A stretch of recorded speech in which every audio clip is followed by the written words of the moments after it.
Assalamualaikum teman-teman, bertemu kembali di channel aku Suci ya Suci. Oke, di video kali ini Suci akan membacakan novel lagi, lanjutan video yang kemarin dengan judul novel Calon Istri Pilihan Hati. Oke teman-teman, kita lanjut ke bab ke-6. Jangan lupa ya di like, comment, and subscribe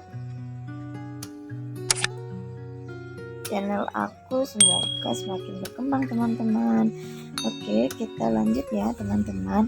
Bab 6, Long Time No See. Adisti memarkir motor di dekat dinding bangunan agar terhindar dari panas matahari. Biasanya ia akan menghabiskan waktu lama jika sudah menyambangi kantor Yayasan Asa. Adisti tidak ingin pantatnya terbakar panas yang diserap kulit jok motor ketika pulang nanti. Melepas helm, gadis itu pun menyisir rambut bob sebahu dengan jemari dan melangkah masuk. Assalamualaikum, supaya dengan kepala melongok ke dalam ruangan karena pintu depan tidak ditutup. Waalaikumsalam, Citra yang menjawab salam Adisti dengan suara lirih. Wanita berhijab lebar pendiri Yayasan Asa itu duduk di lantai beralaskan karpet.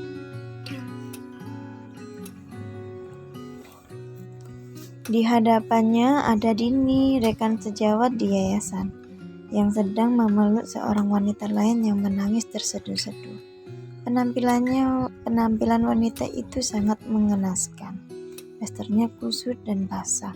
Sebelah pipinya tampak membengkak merah, sedangkan rambutnya acak-acakan dengan potongan yang amat berantakan, bahkan nyaris pitak di beberapa bagian. Saya sudah gak kuat, Mbak. Mertua saya mengikat tangan saya, menampar pipi saya berkali-kali, menggunting rambut saya, hingga akhirnya saya terpaksa menantangani surat persetujuan untuk mengizinkan suami menikah lagi.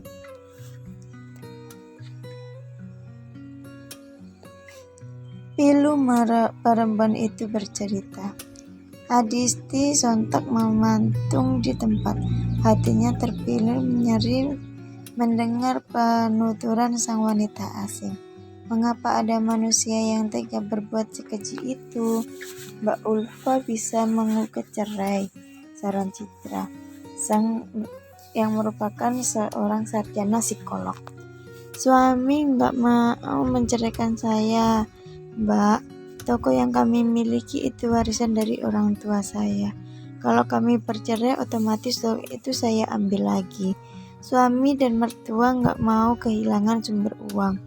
Apalagi sebelum menikah dengan saya, suami hanya bekerja serabutan.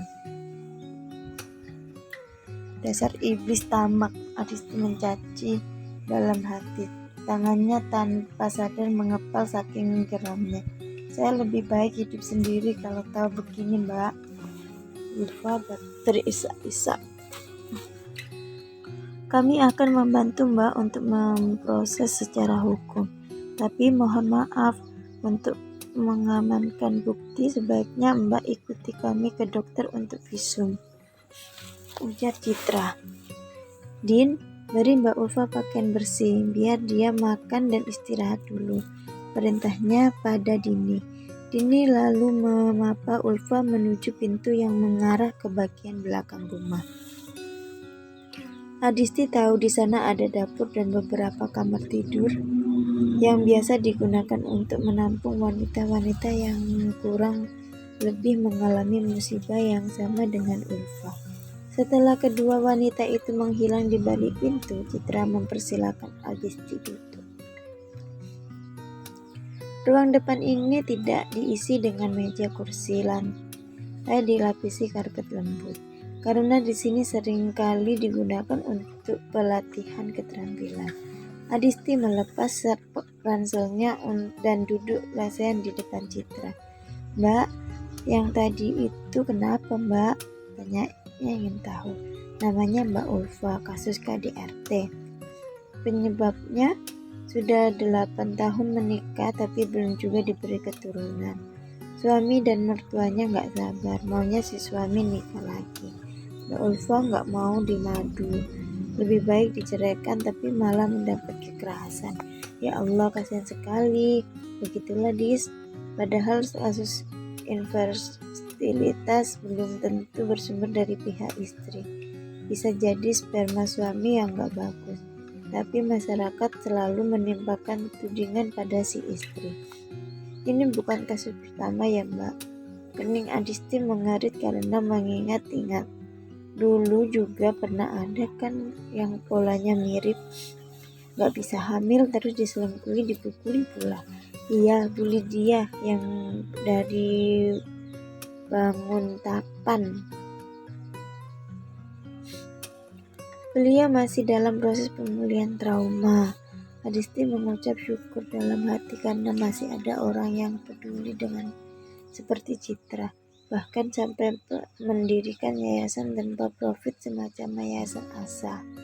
Oh iya, sebelum lupa Mbak, Adisti mengeluarkan laptopnya dari dalam tas.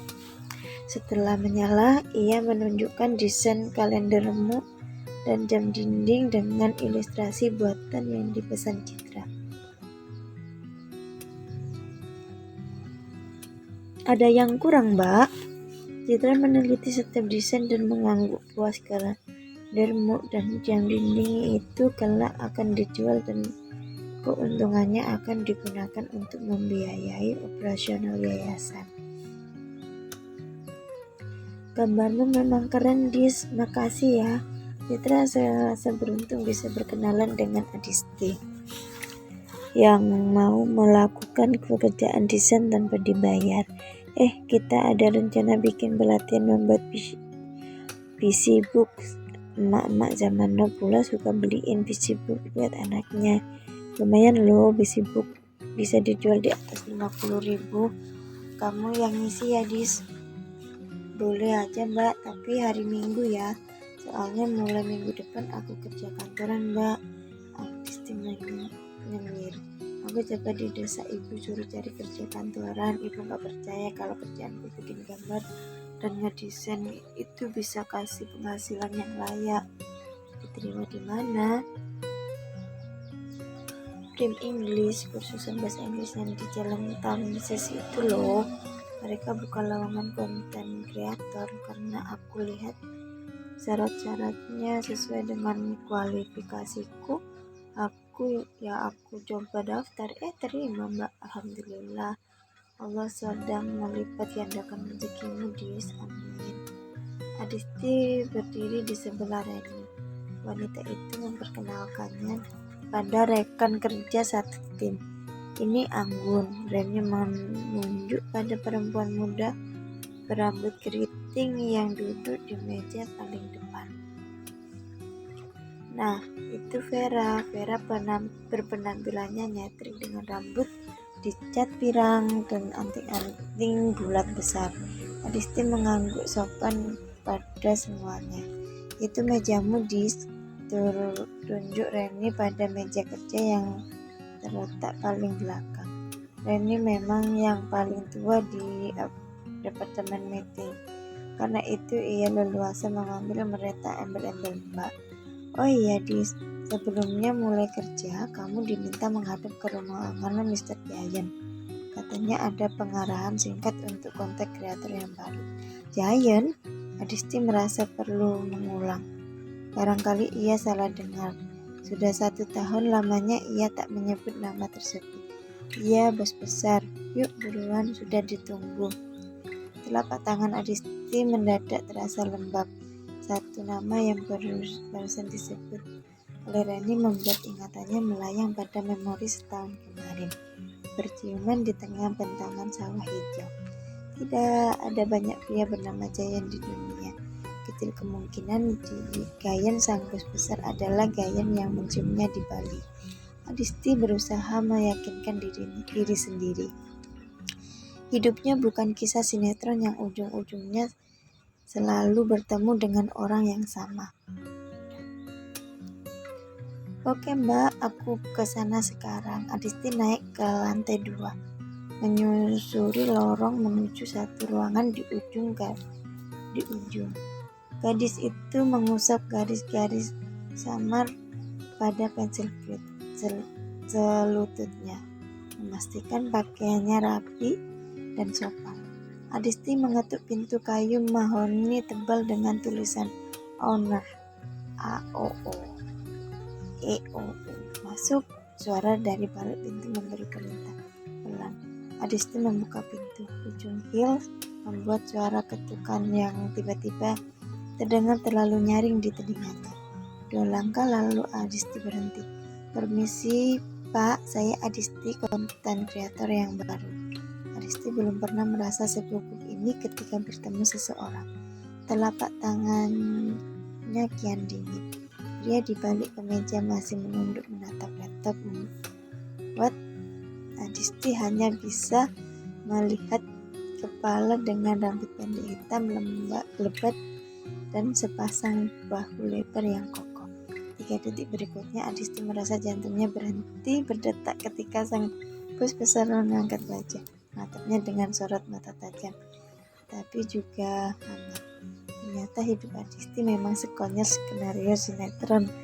Pria itu hadapannya adalah giant yang sama dengan giant yang ada ini. Hey this, long time no see.